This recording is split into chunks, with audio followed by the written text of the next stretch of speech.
Depuis 2 ans, effectivement, il y a eu des vagues de rachat de crédit très très importantes, puisque les encours de crédit à des taux bien plus élevés, qui existaient depuis des années, ont été renégociés. Les gens ont enfin compris qu'ils pouvaient les rediscuter avec leur banque pour faire baisser les conditions qu'ils avaient initialement obtenues.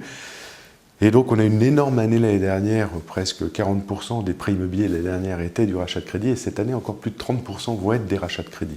C'est-à-dire qu'on va permettre aux gens de faire une économie sur leur emprunt, et on sait que c'est une des principales charges du foyer.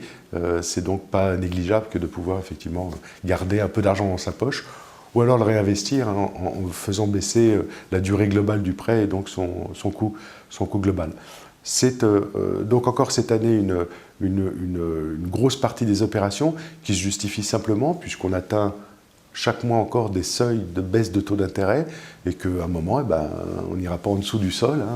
Les taux finiront par rebondir et redémarrer à la hausse. Donc on pourra bénéficier en renégociant des taux les plus bas et je pense que dans l'avenir, on sera avec des taux extrêmement bas pour le long terme.